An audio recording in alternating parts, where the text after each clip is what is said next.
안녕하세요. 미국 주식하는 임견입니다. 오늘 미국장 한번 보겠습니다. 구독과 좋아요 부탁해요.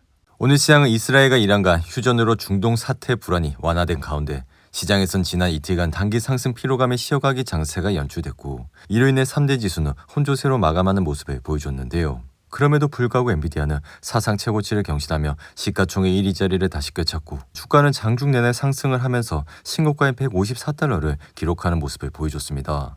이에 엔비디아가 이날 상승을 하게 된 주요 배경은 루프 캐피털이 목표 주가를 기존 175달러에서 250달러까지 상향 조정했기 때문인데 여기에 엔비디아가 다시 150달러를 뚫은 것은 굉장한 의미가 있다 생각이 들며 지난 1월 6일과 7일 150달러를 돌파한 엔비디아는 중국 시장을 포기하다시피 한 상황에서도 시총 1위를 다시 탈환했다는 어마어마한 저력을 보여줬다 생각이 드는데요. 이로써 시가총액은 3조 7,652억 달러로 마이크로소프트를 제치고 전 세계에서 가장 가치 있는 기업으로 올라 반면 애플은 3조 105억 달러로 좀처럼 상승의 기운을 찾지 못하고 있는 모습을 보여주고 있는데요. 이 엔비디아가 지속적인 상승세를 보여주고 있는 이유는 대규모 언어 모델 LLM 개발과 AI 연산의 필수적인 그래픽 처리 장치 GPU 시장에서 압도적인 점유율을 보여주고 있기 때문이라 최근 정부의 대중 수출 규제가 강화되며 중국 매출이 급감했음에도 불구하고 엔비디아는 기술력과 성장 가능성에 여전히 높은 신뢰를 보여주고 있습니다.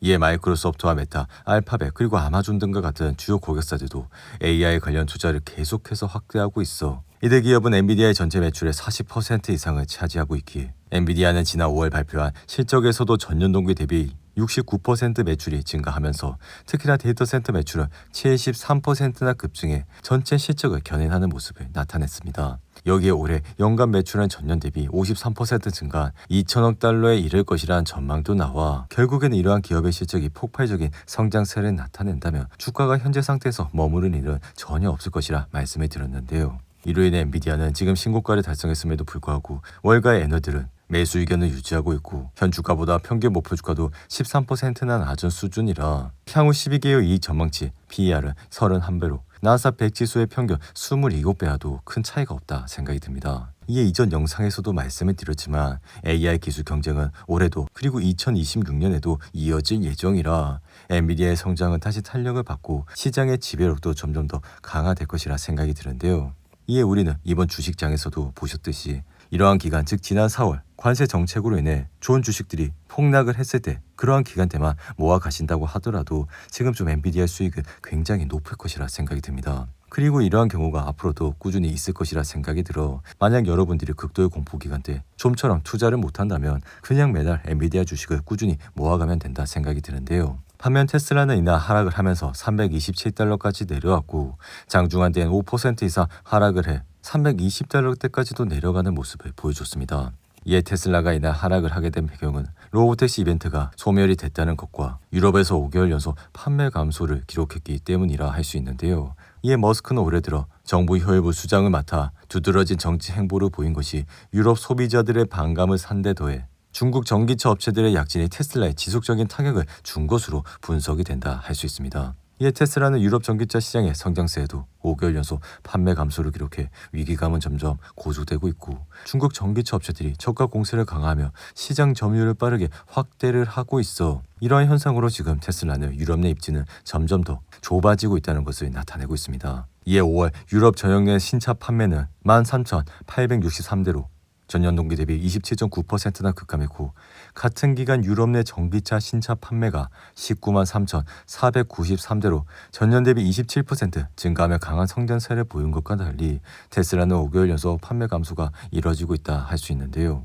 여기에 최근 모델 Y의 페이스리프트 모델을 내세웠음에도 불구하고 판매 회복에는 뚜렷한 효과를 내지 못하고 있어 지금 유럽 소비자들은 저렴한 중국산 전기차로 눈을 돌리고 있는 가운데 머스크의 정치적 행보에 대한 반감으로 불매운동은 여전히 이어지고 있다 할 수 있습니다.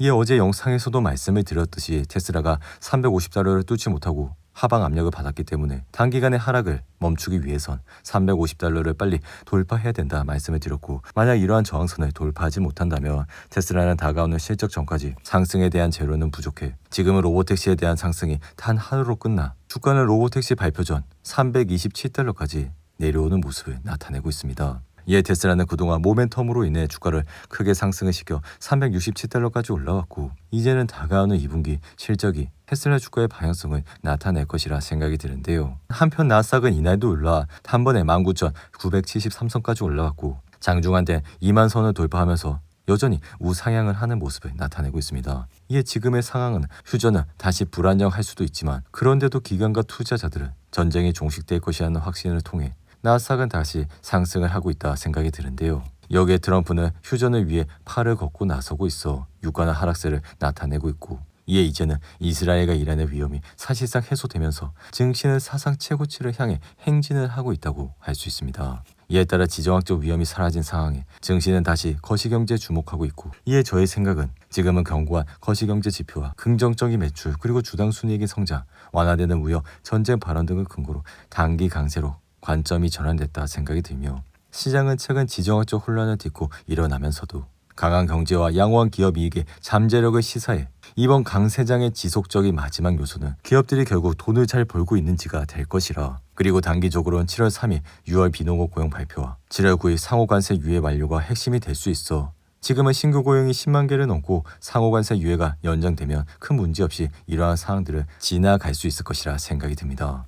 이에 따라 지금 기업 실적 추정치가 계속 상승하고 국제 10년물 금리가 4.5% 미만을 유지 그리고 유가가 85달러 미만을 유지하는 한 시장은 당분간 상승을 할 것이라 여기에 기관과 투자자들은 지금 빅테크 즉 기술주들을 매수하고 있고 AI 붐이 여전히 살아있기에 지금 증시는 역시 AI가 이끌고 가고 있다 생각이 듭니다. 이로 인해 매번 관세든 중국의 딥시크든 여러 도전 과제가 있었음에도 불구하고 결국 자본은 다시 세계 최고 기업들 즉 메가캡 테크로 흘러 들어오고 있기에 이는 매그니피센트 세븐 기업처럼 돈을 벌고 주주에게 환원해 자본을 재투자하는 규모에서 이들만큼 하는 기업이 다른 곳에는 없다는 인식이 뿌리를 두고 있어 최근에는 매그니피센트 외에도 오라클과 브로드컴의 실적 발표에서도 이러한 흐름이 여전히 유효하다는 것을 확인할 수 있었습니다. 이에 지금 투자 확신 중 가장 높은 부분은 여전히 기술 분야이고 그 다음이 인공지능 관련 전력과 에너지 테마라 할 수 있는데요. 그리고 팔란티어는 이날 소폭 하락을 하면서 142달러까지 내려왔지만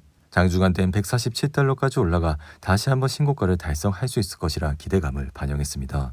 이에 팔란티어는 1분기 실적 발표 이후 주가는 지속적인 상승세를 타면서도 아래 보이시는 RSI는 64밖에 올라오지 않아 지금의 주가는 과열된 상태는 아니라 말씀을 드릴 수 있고 그럼에도 불구하고 단기 저점 대비 주가는 크게 올랐기 때문에 언제든지 다시 하락을 할 수도 있다고 생각이 드는데요. 이에 현재 팔란티어는 155달러가 최고 목표가 수준이라 주가는 142달러까지 올라왔기에 이러한 갭이 점점 더 가까워진다면 팔란티어는 단기 고점에 있을 수 있다 생각이 들며 이전에도 팔란티어가 80달러 부근에서 흐름을 이어갔을 때 최고 목표 주가 근처까지 올라가는 모습을 보여 그 이후 팔란티어의 주가는 흔들리며 65달러까지도 내려가는 모습을 나타냈습니다.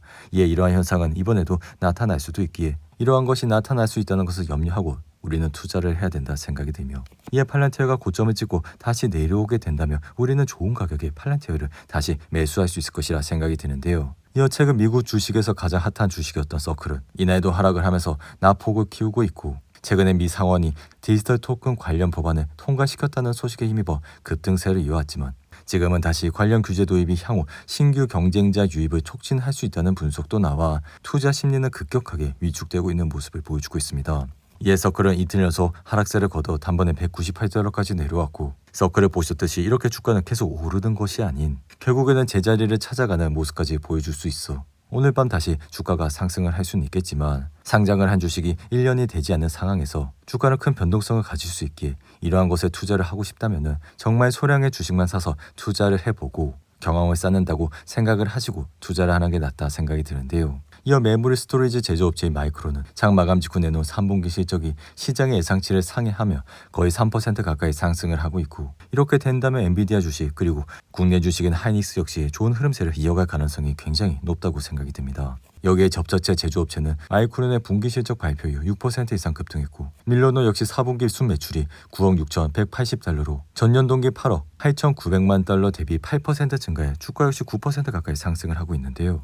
이어 투자은행 제프리스 파이낸셜은 2분기 주당 순이익이 40센트를 기록하면서 2% 이상 하락을 하고 있고, 온라인 데이팅 서비스인 범블은 직원 30%를 감원한다는 소식을 발표하자마자 주가는 25%나 급등을 하는 모습을 나타냈습니다. 오늘도 8분이 넘는 긴 영상 끝까지 시청해 주셔서 감사하고요. 가시기 전에 구독과 좋아요 잊지 마시고, 그럼 저는 다음 영상에서 찾아뵙겠습니다. 감사합니다.